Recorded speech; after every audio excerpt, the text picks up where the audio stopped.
Assalamualaikum warahmatullahi wabarakatuh. Waalaikumsalam warahmatullahi Waalaikumsalam wabarakatuh. warahmatullahi wabarakatuh, Pak. Selamat sore semuanya ya. Sore, Pak. Sore Pak. Selamat sore Pak. Baik, kita lanjutkan kembali ya.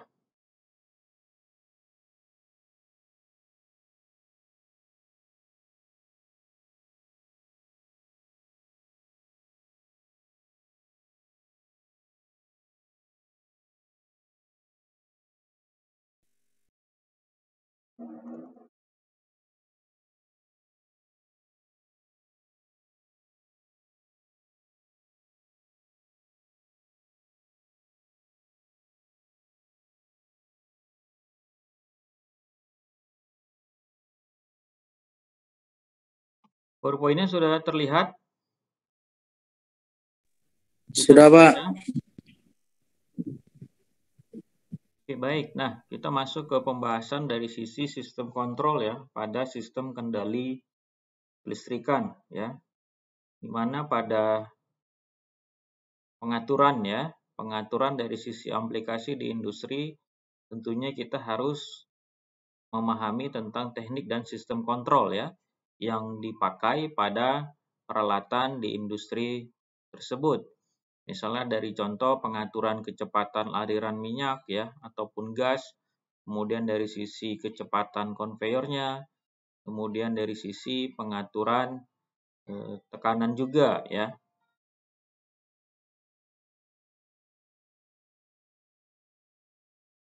Nah, sistem kontrol, nah ini merupakan gambar dari contoh visualisasi sistem kontrol ya, di mana dari sistem kontrol ini dapat melihat ya, mengendalikan sistem kelistrikan yang ada dari sisi pengontrolannya ya, dengan menggunakan digital ini ya. Nah, kemudian dari sisi sistem komputer juga sangat digunakan ya untuk melakukan integrasi sistem kendali kelistrikan dalam hal memonitoring ya peralatan yang terintegrasi dengan database yang ada di dalam komputer. Kemudian ada beberapa karakteristik dari elektronika daya ya. Pertama itu adalah aplikasi teknik kontrol ya untuk bisa mendapatkan efisiensi kita dalam proses konversi besaran listrik. Kemudian elektronika daya ini merupakan gabungan dari berbagai disiplin ilmu ya.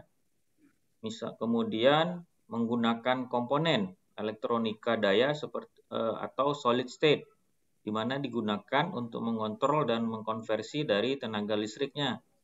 Kemudian rangkaian elektronika yang terdiri dari daya yang terdiri atas input dan beban ya, load ya. Kemudian terdiri dari satu atau lebih konverter ya untuk melakukan perubahan parameter listriknya. Nah, berikut adalah sistem elektronika daya dari sinyal input kemudian diproses, sinyal output ada ke beban masuk ke sistem kontrol, sinyal kontrol ke prosesor lagi, di sini ada sinyal referensi. Ini adalah siklus dari sistem elektronika daya ya. Nah, ada beberapa contoh dari penggunaan elektronika daya ini banyak digunakan untuk kepentingan peralatan rumah tangga maupun di industri ya. Misalnya dari sisi saluran transmisi daya, kemudian jaringan distribusi, ya, pengatur pemanas air, banyak ya. Nah, dalam kehidupan sehari-hari, mungkin di dunia pekerjaan kita ya, ada aplikasi elektronika daya yang menggunakan misalnya UPS ya, pada UPS ya, kemudian pada peralatan pengubah daya dari listrik DC menjadi AC atau inverternya ya. Nah, di dalam industri juga banyak digunakan ya untuk pengaturan berbagai peralatan industri. Pengaturan kecepatan putar motor listrik, kemudian pengatur kecepatan putar penggerak dari konveyornya, kemudian kecepatan gerak lift, kemudian kecepatan gerak eskalatornya. Ya. Kemudian kita masuk ke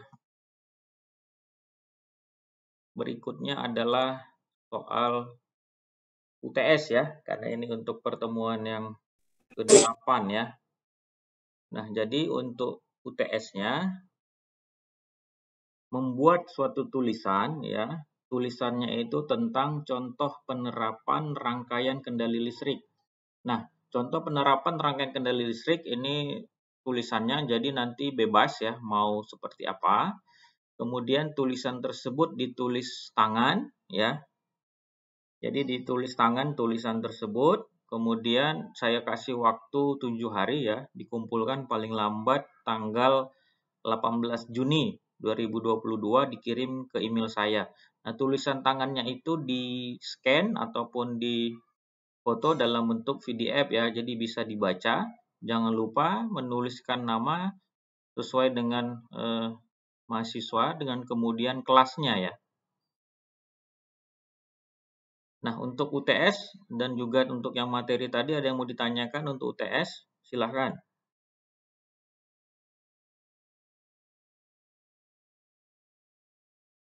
Jadi UTS-nya membuat tulisan ya. Tulisannya itu tentang contoh dari penerapan rangkaian kendali listrik. Nah, misalnya mau apa yang dibuat? Misalnya penerapan rangkaian kendali listrik di mana seperti apa ya? Silahkan ditulis ya dengan tulisan tangan tentunya. Ini bukan membuat makalah ya. Ini membuat suatu tulisan. Berbeda membuat suatu tulisan dengan membuat suatu makalah. Kalau membuat satu makalah kan tidak mungkin saya suruh tulis tangan kan. Karena membuat makalah tentu halamannya lebih dari 10 halaman. Silahkan, ada yang mau ditanyakan silahkan.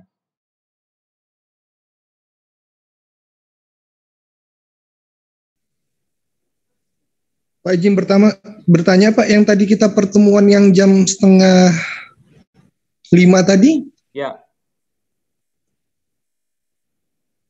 Gimana coba ya? Ini sambungannya berarti kan Pak? Iya. Baik Pak.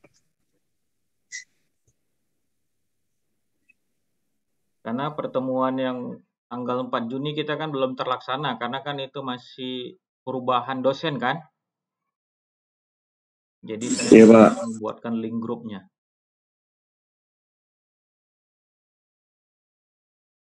Oke, silahkan. Ini udah di capture untuk UTS-nya? Sudah Pak.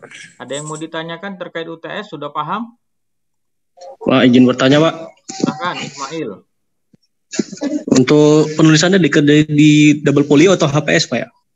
Bisa di double folio sama HPS. Sama aja itu. A4 maksudnya, kertas A4 atau kertas folio. Iya Pak, ya Pak, aja Pak. Nah, itu bebas, mau di kertas ukuran HVS A4 maupun di ukuran folio biasanya legal ya, ukuran legal mau ukuran A4 ya, atau mau ditulis yang ada tulisan apa namanya, yang ada kertas yang tidak ada garis-garisnya juga boleh, bebas ya. Yang penting di kertas dan juga tulisannya bisa dibaca. Jangan lupa menampilkan identitas, nama, nomor induk mahasiswa, kemudian kelas. Baik Pak, terima kasih Pak. Sama-sama. Ada yang lain? Cukup Pak. Cukup? Baik, kalau cukup saya mau ambil absensi record kita. Tolong diaktifkan videonya.